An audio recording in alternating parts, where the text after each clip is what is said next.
नेपाल में भयंकर आपदा आई है और इस आपदा की रिपोर्टिंग हमारे लिए उस तरह मुमकिन नहीं होती अगर हिमालय टीवी और ऑनलाइन खबर.com के ग्रुप एडिटर उमेश चौहान ने अपने चैनल का यह वीडियो हमारे साथ साझा नहीं किया होता, दिखाने की इजाजत नहीं दी होती। 105 किलोमीटर तक की यात्रा इस हेलीकॉप्टर ने की है, रसुआ गढ़ी से लेकर देवी घाट तक। पूरी यात्रा के दौरान आप तबाही का मंजर और उसका विस्तार देख सकते हैं। रिपोर्टर हैं दिवाकर पोखरिया, शंकर पंडित और फोटो पत्रकार कमाल परसाई।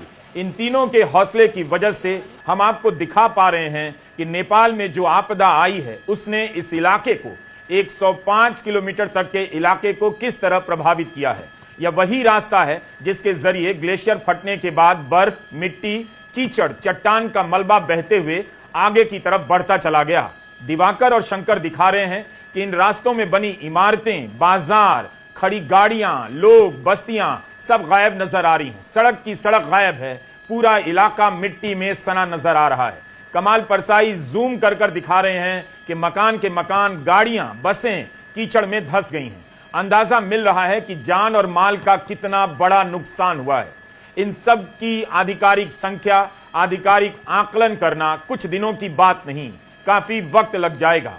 टिमुरे एक गांव है जो पूरा गायब हो गया है, रिपोर्टर बता रहे हैं। बस्ती ही उजड़ गई है। यह भी दिखा रहे हैं कि इस जगह पर हेलीपैड था, होटल था, इमारतें थीं, अब कुछ भी नहीं है। आप देख सकते हैं कि पहाड़ का कितना बड़ा हिस्सा कटकर नीचे आ गिरा है। पहाड़ों के पेड़, पत्थर सब उजड़ गए हैं। किनारे आप देखिए कीचड़ के निशान को, कितनी ऊंचाई तक गाद पहुंच गया है, भर गया है, जिसमें यहां की बस्तियां, होटल, गाड़ियां सब विलीन हो गई। यह जोखिम भरा रास्ता है 105 किलोमीटर का, जो हिमालय टीवी के रिपोर्टर तय कर रहे हैं। दिखा रहे हैं कि चिनको भंसार कार्यालय भी पूरी तरह गायब हो गया है।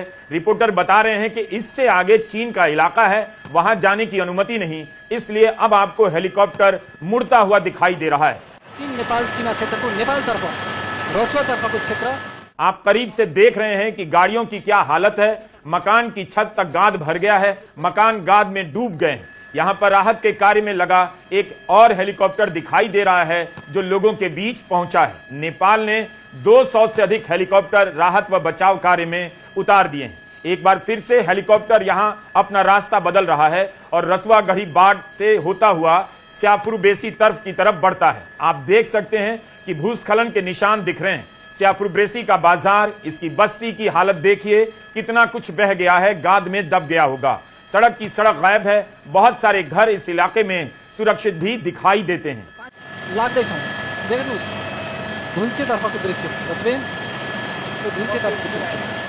एक बार फिर से हिमालय टीवी का बहुत शुक्रिया।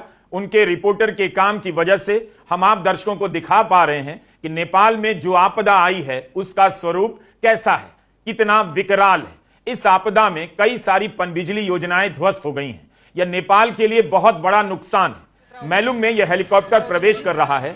यहां हजारों करोड़ की पनबिजली पैदा करने का एक ढांचा अब बिखरा हुआ दिखाई दे रहा है। कितनी मुश्किल से यहां पर पनबिजली परियोजना का निर्माण हुआ होगा, पहाड़ काटे गए होंगे। अब उसी कटे हुए रास्ते से नदी का ऐसा सैलाब आया कि पनबिजली परियोजना गायब नजर आ रही। इसके बाद अब आप देख सकते हैं नुवाकोट के बेत्रावती नदी के इलाके को, मकान के मकान गाद में डूबे नजर आते हैं। नदी लगता है आबादी के बीच आ गई है, इलाका खंडहर हो गया है। रिपोर्टर बता रहे हैं कि कुछ ही ऊंची इमारतें बची रह गई हैं। देख्न सक्छौं पुरै डुबाएको छ। यो माथिबाट आइरहेको बेत्रावती नदी,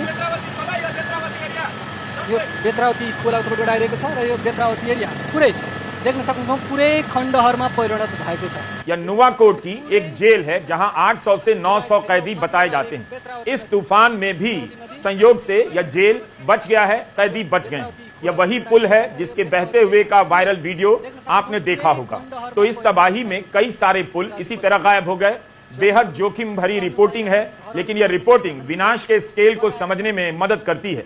दिवाकर पोखरिया, शंकर पंडित, फोटो पत्रकार कमाल परसाई की रिपोर्टिंग से यह बहस तेज होनी चाहिए कि विकास के नाम पर हमने इन क्षेत्रों का जो हाल किया है, क्या हम प्राकृतिक आपदा को टाल सकते हैं, उसके नुकसान को कम करने की स्थिति में भी हैं? अगर नहीं है तो इसके रास्ते में बार बार अपनी योजनाएं, परियोजनाएं और इमारती निर्माणों को लेकर क्यों खड़े हो जाते हैं? आधे घंटे के भीतर अगर किसी नदी का पानी 9 मीटर तक ऊंचा हो जाए, 3 मंजिला मकान की ऊंचाई के बराबर नदी का पानी अचानक से उठ जाए, बिजली की गति से बढ़ने लग जाए, तो दुनिया की कौन सी अर्ली वार्निंग सिस्टम है जो आपको चेतावनी दे देगी कि नदी के रास्ते से हट जाइए, सैलाब आ रहा है? क्या कोई ऐसी टेक्नोलॉजी है भी तो उसका क्या हुआ, क्या फायदा हुआ?